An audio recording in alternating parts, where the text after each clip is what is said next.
Shalom, I'm Rabbi Michael Panitz. I'm the Rabbi of Temple Israel of Norfolk, Virginia. I have the honor to be speaking to you from the pulpit of my congregation.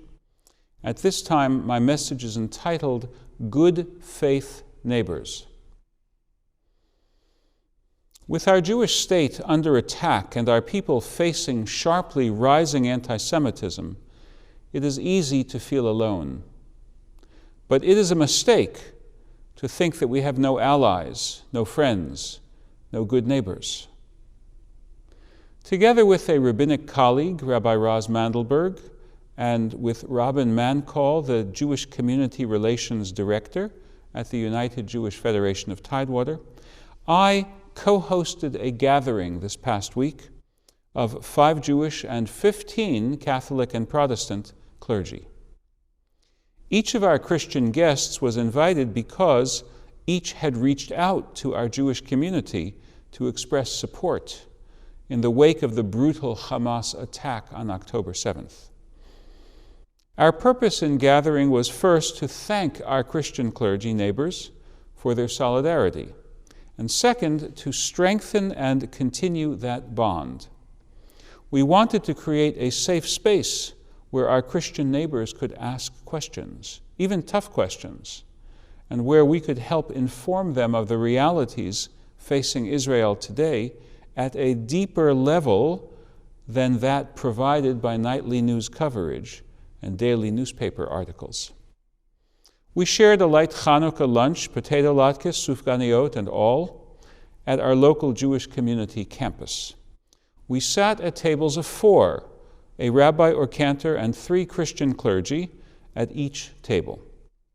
After Rabbi Roz opened the proceedings, we spent the bulk of our time in these small group conversations. After a fruitful hour of conversation, each table reported back to the whole, and I offered some moderating and closing thoughts. Our guests were eager to gain the more nuanced understanding that we as dedicated and educated supporters of Israel were able to provide. They were also quite concerned about the rise in anti-Semitic rhetoric and attacks in our own country and worldwide. They wanted to help and to learn from us how to help.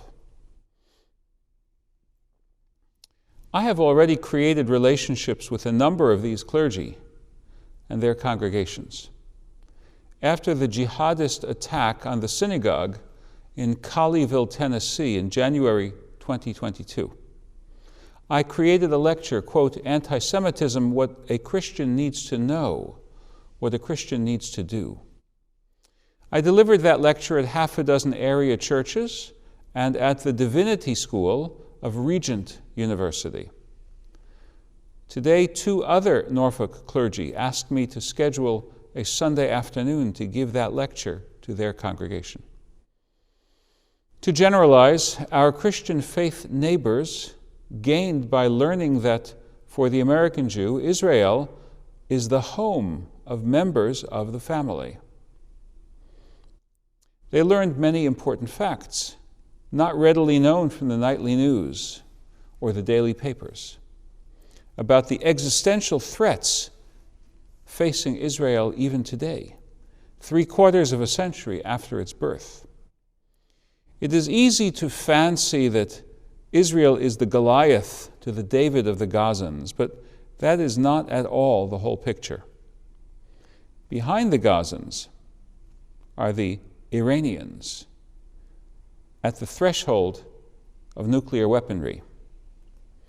Our neighbors also learned that the Hamas terror organization is quite literally dedicated to perpetrating a genocide against the Jews of Israel. It is not a figure of speech. Their view of the world involves a 7th century notion of making perpetual war against infidels, coupled with 21st century weaponry and technology. At the end of the meeting, our guests asked us to continue to meet with them in the new year. It was gratifying to see that for our neighbors in faith, the persecution faced by the Jewish state and Jewish communities engages their Christian conscience. Our guests were black and white, Protestant and Catholic.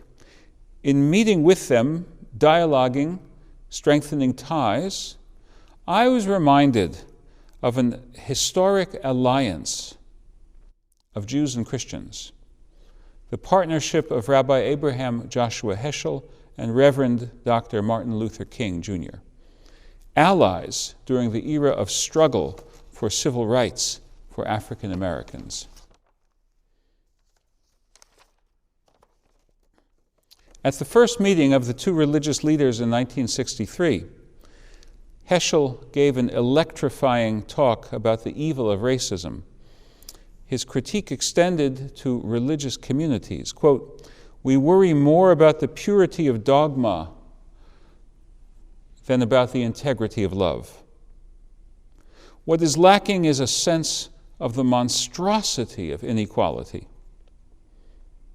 Racism is, quote, the test of our integrity, a magnificent spiritual opportunity," close quote, for radical change. And then a final quotation, "Reverence for God is shown in reverence for man. To be arrogant towards man is to be blasphemous toward God."